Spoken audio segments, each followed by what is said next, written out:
Join me today as we make homemade tortillas. They will have so many less ingredients than those prepackaged tortillas that you are buying at the grocery store, and they will taste phenomenal. I have a child that compares the tortillas that you buy at the grocery store to cardboard or paper, and she devours these homemade tortillas. So this is a simple process, and join me as we get started. So I actually wrote this tortilla recipe over a year ago, and I shared it with a friend, and she shared a tip back with me after she had been making them for a while. And in the recipe, I just used kind of room temperature water, but they actually work out so much better if you will heat the water first.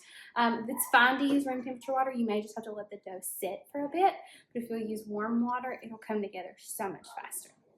I watched a ton of different videos and read a bunch of different recipes before I kind of came up with this mix that works really well for us. But I'm going to start by heating 2 cups of water on the stove because I'm actually going to double this recipe. Now, my recipe calls for 2.5 cups of flour, but again, I'm doubling, so I'm going to do 5 cups of flour in this bowl.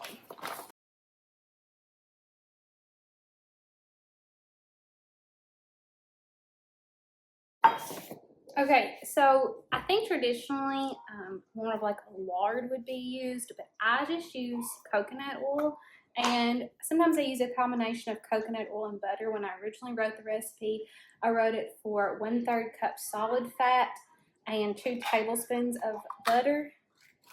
But today I think I'm just going to do all coconut oil, so we'll have a little extra coconut oil. We'll just kind of heat that 1/3 cup over. This recipe is pretty forgiving. If you saw, I wasn't trying to get my flour like just super level. It's not. It's a lot more forgiving than like say a cake recipe or even maybe a bread recipe is. Especially once you kind of know what you're doing and you get the feel that you're going for. So there's my first 1/3 of a cup.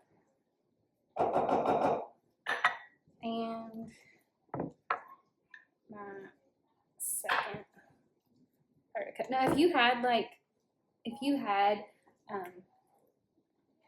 lard that you wanted to use, at one point I ordered some lard from a family friend. You could totally do that as well. I haven't tested it with all butter, but it would probably work just fine with all butter as well. We're gonna do, it's a teaspoon of salt per recipe, so I'm gonna do 2 teaspoons of salt. Probably should have mixed that into the flour first, but it'll be okay. It's not gonna hurt anything. And then salt just broke. There we go. And then a tablespoon of baking powder.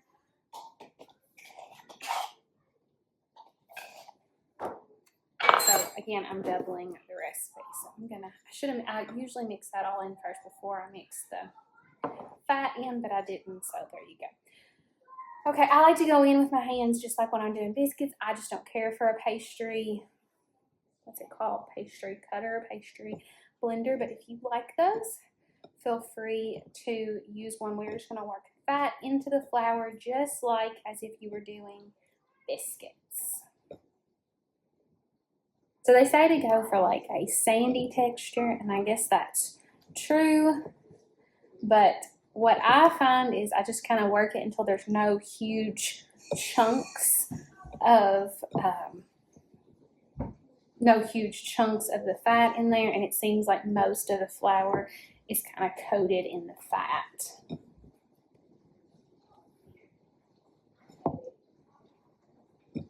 And then one trick that I like to do is I find that when it's all mixed really well, you can pick it up like you're making a snowball and squeeze it together, and it should kind of hold together. And so we'll do that again. I'll show you. So you should be able to kind of make a snowball, and it should hold mostly together, and then you can crumble it really easily. So that fat's kind of holding it together like a snowball. So there's all my dry, and the fat is cut in. my water is heated. You don't need it to come to a boil or anything. It just makes this whole process go a little easier. And I'm going to lean just shy of my full 2 cups and just see how this feels and see if I need to add any more. In the recipe, when I originally wrote it, I said, got flour all over me now, up to 1 cup of water for every 2.5 cups of flour. But you can kind of eyeball it. I will show you here in just a sec what texture we're looking for. And this is where the hot water comes into play. So with using hot water, I will only need to let this rest just a couple of minutes. Whereas when I was using room temperature water, I found that I needed to let it rest for really like 20 minutes to help it roll out the best. So let's get it all incorporated in the bowl. And my bowl is honestly a little too small to do a double recipe. But so we're just going to turn it out here. I don't really have to knead it like you would knead bread. We're not looking for window pane consistency or anything like that with these tortillas, but we do want them to be solidly mixed together. And at this point, you can kind of see if you need to add any extra water or if you need to add any extra flour. I'm definitely not going to need any extra flour at this point, or any extra water. If anything, it would be extra flour, but I'm going to give this dough just a few minutes to hydrate. I'm going to go wash a few dishes while this hydrates, and then we will be back and I'll show you what it looks like. But definitely before it rests, if you're wondering kind of what the texture is, it is pretty moist. It does, you know, not stick to my hands, so it's not really sticky. It's not sticking to my butcher block, as you can see, but it definitely doesn't feel like the flour has fully absorbed yet. So I'm going to wait about 5 minutes. I'm going to put it back in the bowl to rest, and then I will show you the process of rolling it all out. Okay, we're going to turn this out. And I think when I poured this in, I actually poured a smidge bit too much water. And so I'm going to dust this with flour. Again, like I said, this is pretty forgiving. So if you're like me and you mess up, just add a little more flour right now. But normally, I don't pour that much water all at once. So I'm going to split this. Each recipe should make about 12 kind of average size tortillas. 12 to 14, just depending on what size you want them. So I'm going to get this split. So mine should make about 24. So each of these should be 6. If you do not have a bench scraper yet, you need to invest in one. They are super inexpensive. My mom thrifted this one. I think I have one that came with like the Blackstone grill set. This one came with my sourdough set that came with like 2 different size Banneton baskets. So get you a bench scraper. It doesn't have to be fancy, but it makes something like this so much easier. Okay, so once you have your tortillas divided up, again, each recipe should make about 12, so that's what I have split mine into. I'm going to get to rolling these out. Now, I don't worry about making perfect circles because my family doesn't care if they're perfect circles. They just care how they taste. So I don't really have any tips on that because I have not put the time or energy into getting perfect circles. I have thought about getting a tortilla press, but I just haven't invested in one yet, mostly because I've heard mixed reviews about if they will really make them thin enough, because here is how thin I make our tortillas. I'm going to get to rolling these, and then I'll show you the process of cooking them on the stove.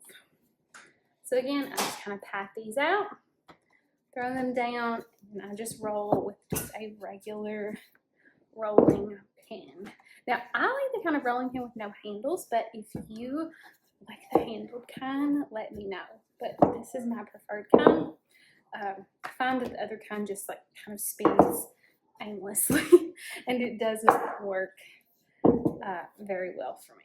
So here's kind of how the tortillas look. So I'm going to get to rolling and I'll show you guys the process of cooking it in a bit. One tip is, though, do not stack these.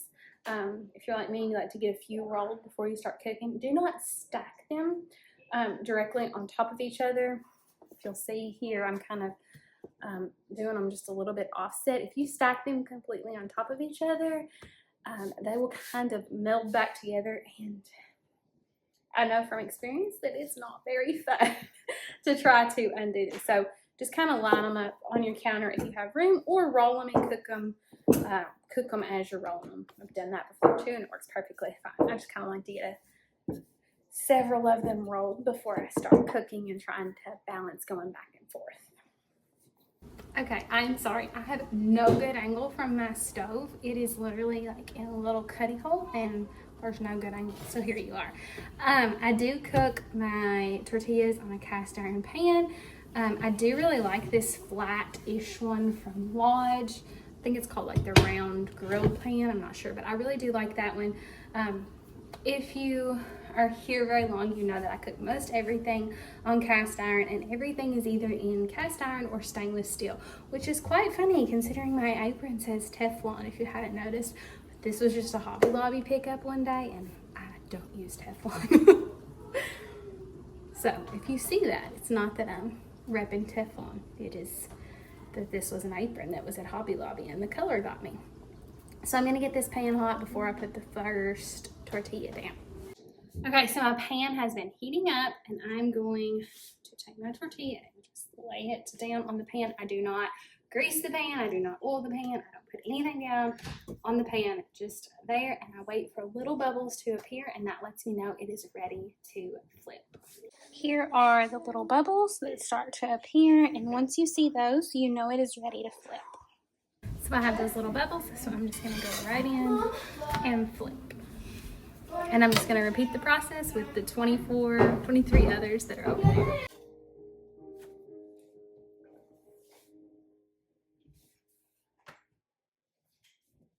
Thank you guys for joining me today as we cooked up these tortillas. These tortillas are truly a really easy recipe that I am glad to have figured out. So let me know below if you have made tortillas before, or if you plan to make them after watching this. And if you do plan to make them after watching this, feel free to come back and watch this video and cook along with me. We really enjoy these here. You can see how flexible and delicious these truly are. We hang out in shorts most of the week, but feel free to come back for another long form video as well. See you guys another day. Bye.